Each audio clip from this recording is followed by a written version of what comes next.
미국의 대표적인 설문조사 기관인 바나 리서치라는 기관에서 최근 발표한 미국 목회자들의 현황을 보면 지난 몇 년 동안 개신교 담임 목회자들의 사역 만족도, 소명에 대한 확신, 전반적인 행복감 등이 크게 하락했다고 합니다.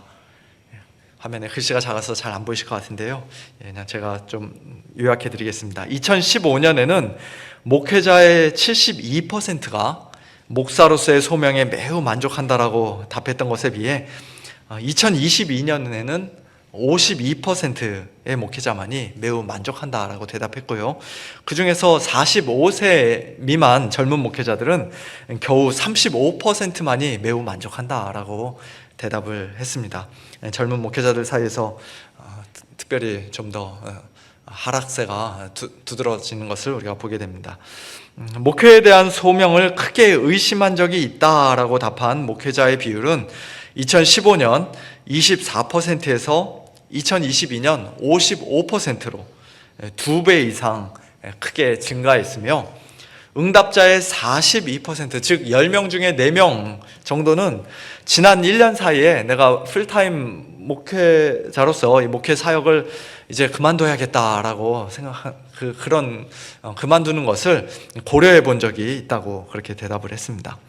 숫자들이 많아서 복잡하긴 합니다만, 한마디로 목회자들이 예전보다 자신의 사역에 대해 전반적으로 덜 만족할 뿐만 아니라 자기가 있어야 할 위치, 자기가 받은 그 소명에 대해서도 점점 확신을 잃어버리고 있다는 것입니다. 이것은 비단 미국 목회자들만의 문제는 아닐 것입니다. 저 조사는 미국 목사님들을 대상으로 조사한 건데요, 아마 한인 목사님들도, 미국 안에 있는 미준의 한인 목회자들도 비슷한 설문조사가 있지 않을까. 저에게는 누가 물어본 적이 없었습니다만, 그렇게 설문조사를 하면은 그 결과가 거의 비슷하거나 어쩌면은 좀 더 안 좋은 결과가 나타날 수도 있을 것입니다.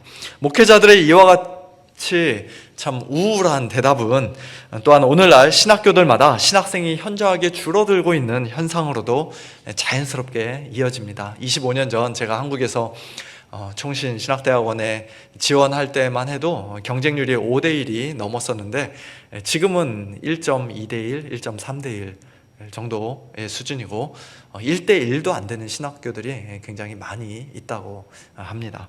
한국에서든 미국에서든 젊은 사람들이 이제 더 이상 목사가 되려고 하지 않는다는 것이에요. 그 이유는 우리가 충분히 상상할 수 있듯이 목회자로서의 삶이, 또 목회 사역이 현실적으로 매우 힘들고 고단할 뿐만 아니라 전혀 매력적으로 보이지도 않기 때문일 것입니다. 그런 면에서 저는 우리 서문교회를 함께 섬겨주시는 모든 목회자분들이 참 한 사람 한 사람, 한 분 한 분 얼마나 귀하고 소중하고 또 감사한지 모르겠습니다. 특별히 우리 유지태 전도사님처럼 젊은 청년이 목사가 되겠다고 대학교를 졸업하자마자 저 아래 샌디에고 에스컨디도에 있는 웨스트민스터 세미너리 캘리포니아 웨스트민스터 신학교에 입학해서 지금 3년째 하나님의 말씀을 배우고 신학을 열심히 공부하고 있는데요, 또 매 주일마다 아침 일찍 우리 교회 운전하고 올라와서 우리 중고등부 학생들 말씀으로 또 지도하고 성경 공부하고 또 일부 예배 찬양 인도하고, 그와 같은 모습을 보면은 정말 얼마나 참 고마운지요, 얼마나 귀한지, 또 한편으로는 참 안쓰러운 마음도 있고요. 앞으로 고생길이 훤한데 이 길 앞으로 어떻게 걸어가려나, 그런 생각도 듭니다. 우리 성도님들 이따가 예배 끝나고 우리 부목사님들 또 우리 전도사님 만나시면은 따뜻하게 손 한번 잡아주시고 수고한다고, 고맙다고 이렇게 격려해 주시면 감사하겠습니다. 방금 전 바나 리서치 설문조사 결과를 통해 볼 수 있었던 것처럼 오늘날 목회자들이 여러모로 참 고민이 많고 또 신학생들의 수가 현저하게 줄어들고 있는 것이 안타까운 현실인데요, 그러나 만약 2000년 전에 사도 바울이 저와 같은 저런 설문조사 결과를 봤다면 과연 뭐라고 말씀하셨을까, 그런 생각을 한번 해봅니다. 아니 뭐 사도 바울까지 갈 것도 없이 저 뒤쪽에 우리 존경하는 은퇴 목사님들 많이 앉아 계시는데요. 우리 목사님들 저런 설문조사 결과를 보시면서 어떤 생각을 하셨습니까? 아 그래, 요즘 목회는 나 때하고는 다르지. 지금 목회가 훨씬 어려운 것들이 많이 있을 거야. 참 목회자들 고생 많네, 고민이 많겠네, 뭐 그렇게 이해해 주십니까? 아니면은 참 요즘 젊은 목회자들이 배가 불렀구만. 정신 상태가 다들 글러먹었네. 나 때는 말이야 하면서 그렇게 라떼를 한 잔 드시면서 참 그런 비판하는 마음이 먼저 생기십니까? 우리 은퇴 목사님들의 생각은 제가 나중에 따로 개인적으로 여쭤보고 들어보도록 하고요. 이 시간에는 우리 사도 바울을 통해서 주시는 우리 하나님의 말씀을 우리가 함께 귀 기울여 보기를 원합니다. 오늘 본문 1절에서 사도 바울은 그러므로 우리가 이 직분을 받아 긍휼하심을 입은 대로 낙심하지 않는다라고 말씀합니다. 여기서 긍휼하심을 입은 대로라고 번역된 말은 뒤쪽에 있는 낙심하지 않는다라는 말하고 서로 연결된 말이 아니라 앞쪽에 있는 이 직분을 받았다라는 말하고 연결되는 말입니다. 즉 우리가 긍휼하심을, 하나님의 긍휼하심을 입어서 이 직분을 받았기 때문에 우리는 낙심하지 않는다라는 뜻입니다. 한마디로 사도 바울은 바나 리서치 설문조사에 응답했던 그 많은 목사님들과는 달리 낙심하지 않았습니다. 그는 낙심하지 않았다고 말합니다. 사역의 회의를 느끼면서 이제 그만두어야 하나 그런 고민하지 않았습니다. 자신의 소명을 의심하면서 하나님이 나를 부르신 거 정말 맞나? 그렇게 흔들리지 않았습니다. 스트레스를 받을 일이 정말 너무너무 많았을 텐데 주변의 힘든 상황이나 환경 때문에 또 그를 대적하고 비방하는 사람들 때문에 용기를 잃거나 기운이 빠지거나 번아웃되거나 포기하거나 절망하지도 않았습니다. 어떻게 그럴 수가 있었을까요? 두 가지 이유를 생각해 볼 수 있는데요. 하나는 그가 받은 직분이, 이 직분이, 즉 우리가 지난 주일에 살펴보았던 것처럼 영의 직분, 성령의 직분, 의의 직분, 복음의 직분, 새 언약 일꾼의 그 직분이 옛 언약의 일꾼인 모세가 받았던 율법의 직분, 정죄의 직분, 죽이게 하는 그 직분보다 훨씬 더 크고 영원하고 영광스러운 것이었기 때문입니다. 그리고 또 하나는 그 영광스러운 직분을 받을 만한 자격이 사도 바울에게는 전혀 없었지만 오히려 그는 하나님께 벌받고 심판받아 마땅한 죄인이요, 더 나아가 죄인들 중에 괴수였지만 하나님께서 그를 긍휼히 여겨주시고 불쌍히 여겨주셔서 그 직분을 그에게 맡겨주셨기 때문입니다. 그것을 거꾸로 말하면 오늘날 우리 목회자들을 비롯하여서 또 교회 안에서 이런저런 직분을 많이 받은 우리 성도님들도 구역장으로서, 전도회 회장으로서, 또 각자의 맡고 있는 그런 권사로서, 집사로서, 장로로서 귀한 직분들을 받으셨는데 우리 성도님들도 마찬가지죠. 참 때로는 별것 아닌 일에도 우리가 너무 쉽게 낙심하고 포기하고 시험에 걸려 넘어지고, 그와 같이 우리가 낙심하는 이유는 우리가 받은 그 직분이 얼마나 귀하고 영광스러운 것인지 제대로 우리가 알지 못하기 때문이며, 또한 우리 자신이 그 직분을 받기에 얼마나 자격 없는 자들인지 참 하나님 앞에서 겸손히 깨닫지 못하고 온전히 인식하지 못하기 때문이 아닌가, 그런 생각을 해봅니다. 내가 이런 시시한 일을 할 사람이 아닌데, 내가 겨우 이 정도 대접을, 이런 대우를 받을 사람이 아닌데 다들 나를 알아주지 못하니 에이 자존심 상해, 다 때려치우자, 나 없이 어디 고생들 좀 한번 해봐라, 그런 마음으로 하루아침에 모든 사역 다 내려놓고 그냥 훌쩍 떠나버리는 그와 같은 일들이 교회들마다 얼마나 많이 있습니까? 너무나도 안타까운 일이 아닐 수가 없습니다. 하지만 사도 바울은 그 두 가지를, 즉 자기가 받은 그 직분의 영광스러움과 또 아무 자격 없는 자기를 향한 하나님의 긍휼하심을 분명히 믿고 붙잡고 확신했기에 끝까지 낙심하지 않을 수가 있었습니다. 뿐만 아니라 사도 바울은 그 영광스러운 직분을 함부로 아무렇게나 대충 감당하지도 않았습니다.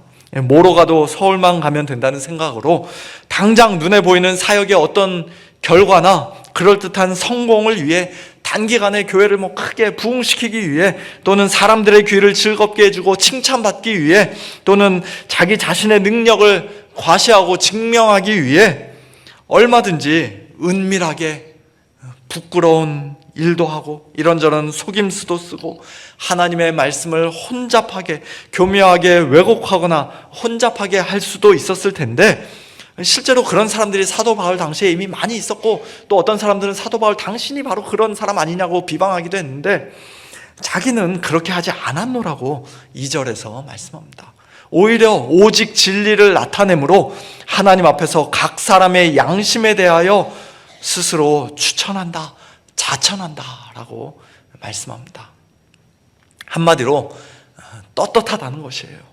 목적이 수단을 정당화하는 것이 아니라, 정당화하는 것이 아니라 하나님께서 기뻐하시는 올바른 목적을 위해서라면 그 수단과 방법 역시도 언제나 올바르고 깨끗해야 한다고, 그리고 자기는 지금껏 그와 같이 사역을 해왔노라고 말씀하고 있는 것입니다.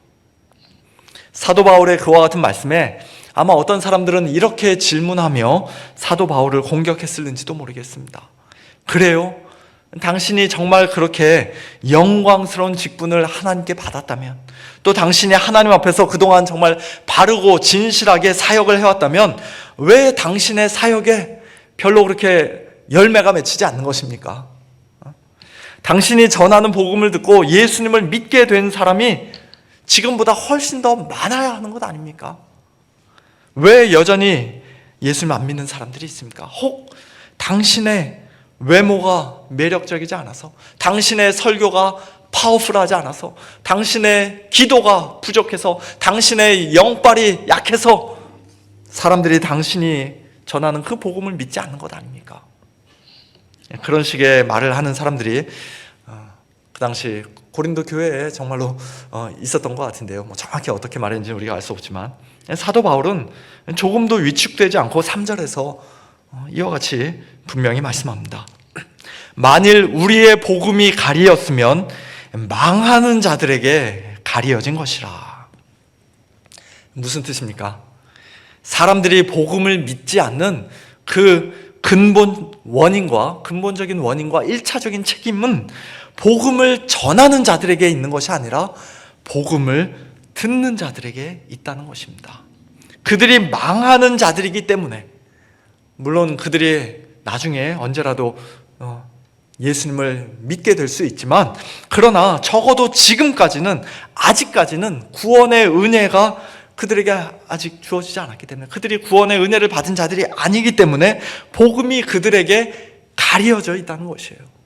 복음은 분명히 전파되는데 가려져 있다는 것입니다. 4절 말씀처럼 사도 바울을 전파되는 예수 그리스도의 영광의 복음은 찬란하게 빛을 비추고 있는데, 그들의 눈이 가려져 있고 감겨 있어서, 그들의 마음이 어둡고 혼미한 상태에 있어서 그 복음의 광채를 전혀 보지 못하고 있다는 것입니다. 그리고 그렇게 믿지 아니하는 자들의 눈을 가리고 그들의 마음을 혼미하게 하는 그 일을 누가 한다고 말씀합니까? 이 세상의 신, 이 세대의 신, 에베소 2장에 의하면 공중의 권세 잡은 자, 즉 사탄 마귀가 바로 그 일을 한다고 말씀합니다. 이것은 사람들은 어떻게든지 예수님을 믿어보려고 발버둥을 치는데, 사탄의 방해 공작 때문에 그들의 마음이 어두워지고 혼미하게 되어 예수님을 믿기 힘들다는 그런 뜻이 아니라, 우리 죄인들이 처음부터 사탄에게 속한 자들이요, 사탄에게 종노릇하는 자들로서 영적인 소경으로, 영적인 시각장애인들로 태어났기 때문에 복음을 믿지 않는다는 것이에요. 요한일서 5장 19절 말씀처럼 우리는, 즉 예수님을 믿는 우리 성도들은 하나님께 속해 있고 온 세상은 악한 자 안에, 사탄 마귀 안에 처해 있습니다. 그것이 바로 예수님을 믿지 않는 사람들이 지금 놓여 있는 비참한 상태라고 성경은 분명히 말씀합니다. 하나님께도 속해 있지 않고 마귀에게도 속해 있지 않은 철저하게 중립적이고 완전히 자율적인 그런 인간은 이 세상에 단 한 명도 없습니다. 둘 중 어느 한편에는 반드시 속하게 되어 있고, 하나님을 섬기든 마귀를 섬기든 둘 중 어느 누군가는 반드시 섬기게 되어 있습니다. 물론 하나님을 섬기지 않는 이 세상 사람들 대부분이 노골적으로 사탄 숭배를 하는 것은 아닙니다만, 그러나 돈이든 자녀든 성공이든 행복이든 모든 사람들로부터의 칭찬이나 인정이든 무엇이든지 간에 그것들을 마치 하나님처럼, 하나님보다 더 사랑하고 추구하고 섬기면 그것이 바로 우상 숭배요, 마귀를 섬기는 것입니다. 그리고 아담의 후손으로서 죄악 가운데 잉태되고 출생한 우리 모든 인류는 사실 선택의 여지가 없이 처음부터 마귀에게 속하여 태어나는 것이라고 성경은 말씀합니다. 그렇기 때문에 복음의 광채가 영광스럽게 빛나고 있음에도 불구하고 그 광채를 전혀 보지 못하는 것이에요. 복음의 광채가 희미하고 애매하고 어두워서가 아니라, 또는 복음을 전하는 자가 여러 가지로 부족하고 연약해서가 아니라, 그 빛을 보지 못하는 사람에게 궁극적인 책임이 있는 것입니다. 마귀가 우리 마음을 혼미하게 했다고 해서 마귀를 탓할 수도 없습니다. 우리 자신에게 먼저 1차적인 책임이 있습니다. 태양이 높이 떠서 분명히 온 세상을 밝히 환히 비추고 있는데, 날 때부터 앞을 못 보는 사람이 왜 이렇게 어둡냐고, 지금 해 뜬 건 맞냐고 태양을 탓할 수가 없듯이, 죄로 인해 눈이 가려지고 사탄의 왕국, 흑암의 권세 아래서 마음이 혼미해진 죄인들은 찬란하게 빛나는 그리스도의 영광의 복음을 조금도 탓할 수가 없습니다. 복음이 완전히 말도 안 되는 엉터리이고 새빨간 거짓말이라서 내가 도저히 못 믿겠다, 그런 변명은 하나님 앞에 통하지 않습니다. 사도 바울이 맨날 이랬다 저랬다 하고 복음을 전하는 사람이 똑바로 안 사니까 나는 그들이 전하는 복음 믿지 않겠다, 그런 변명도 통하지 않습니다.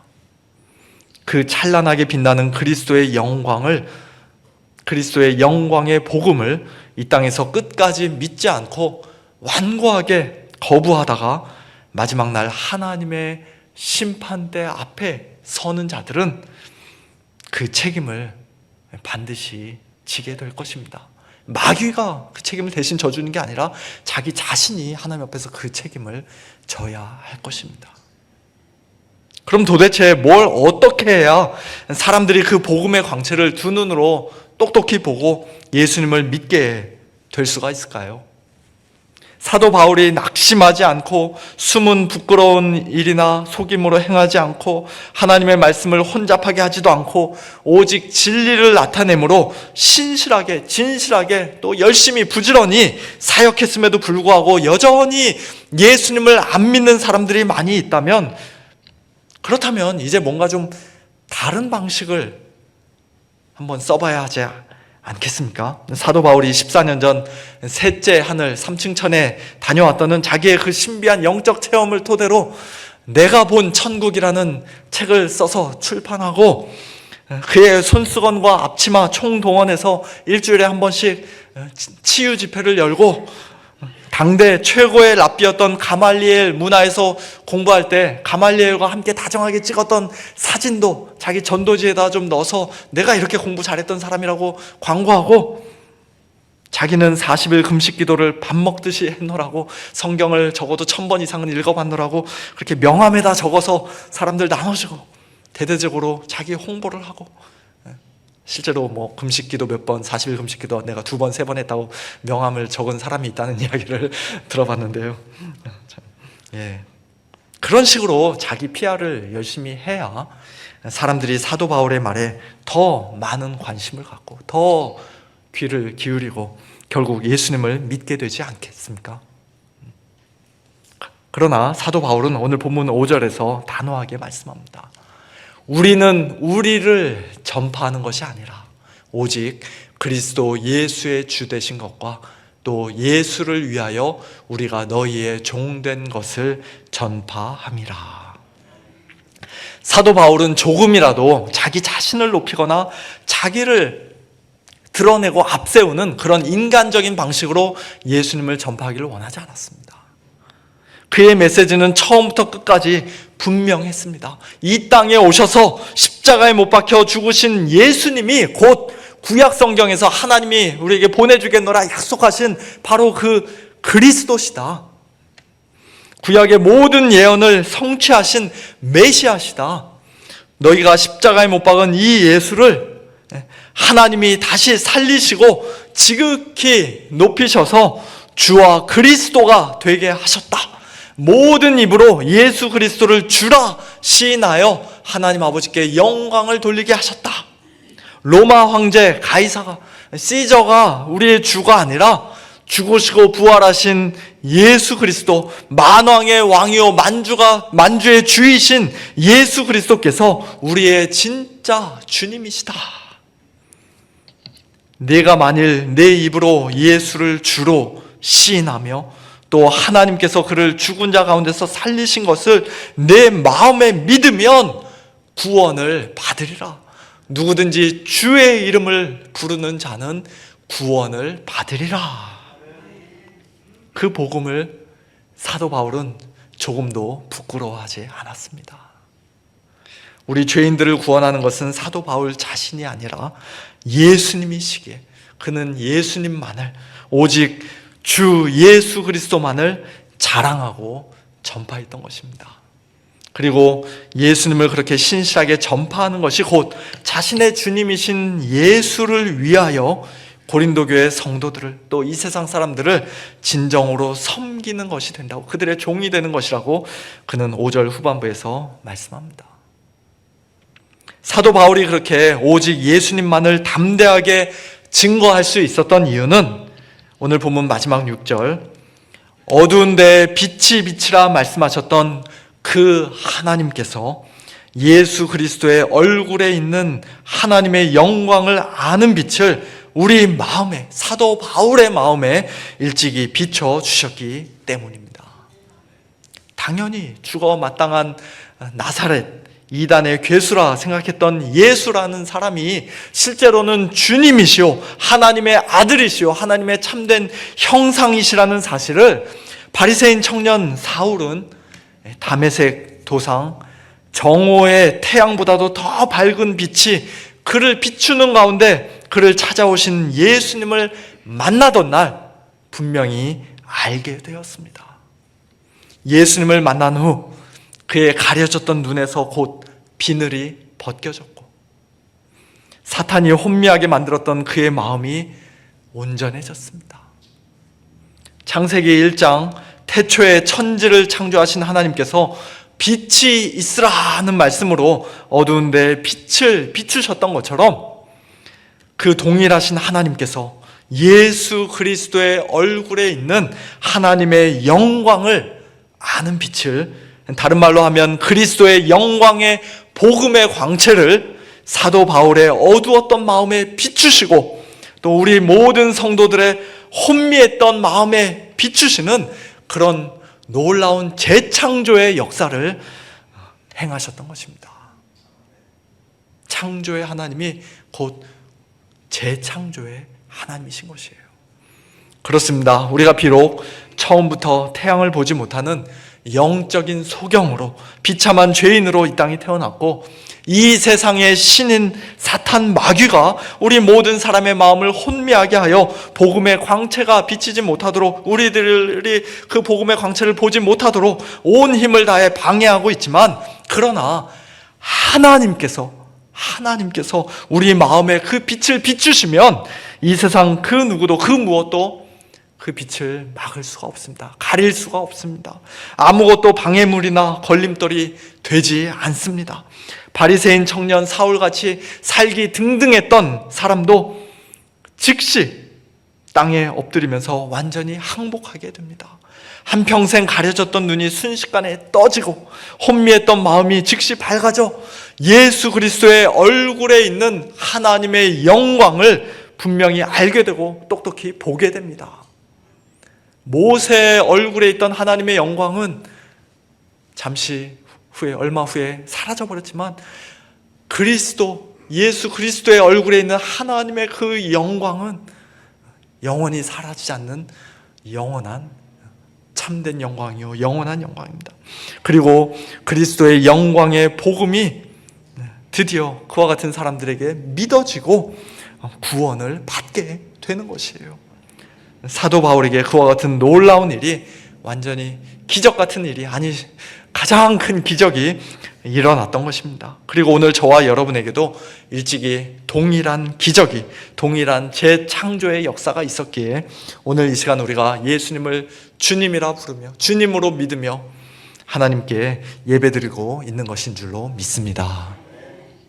하나님께서는 부활하신 주님을 통해 다메섹 도상에서 사도 바울의 마음에 그와 같은 영광의 광채를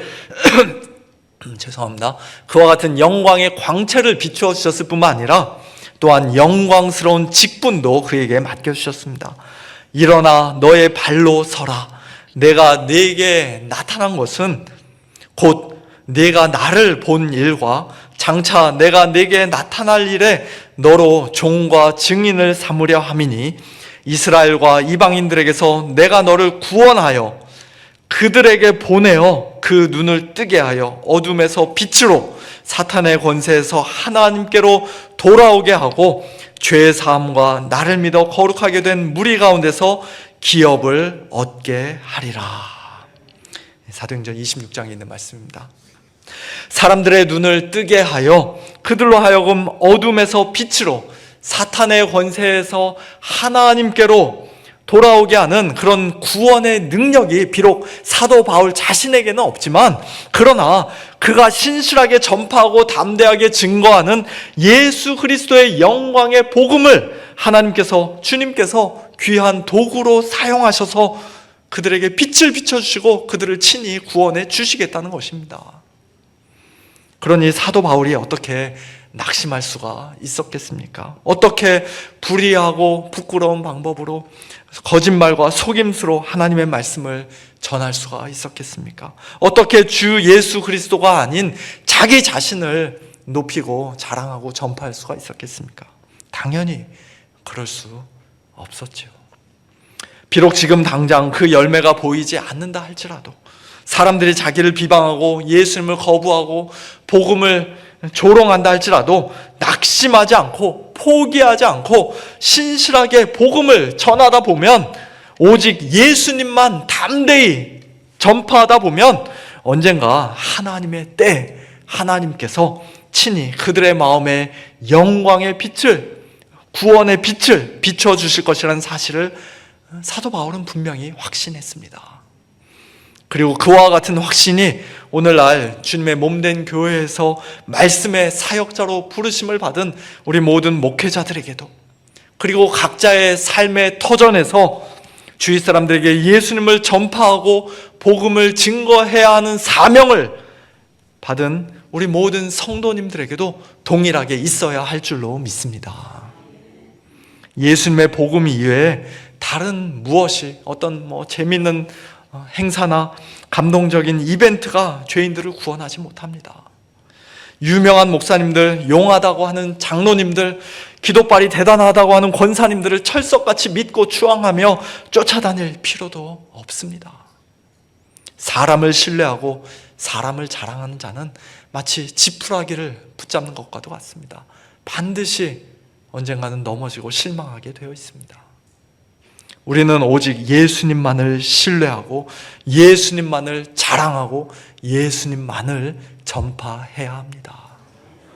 하나님께서 일찍이 우리를 찾아오셔서 우리의 마음에 빛을 비춰주셨던 것처럼 사랑하는 우리의 자녀들과 식구들과 친구들과 이웃들의 마음에도 빛을 비춰주시기를 간절히 소원하며 기도하는 가운데 때를 얻든지 못 얻든지 담대하게 복음을 전해야 합니다.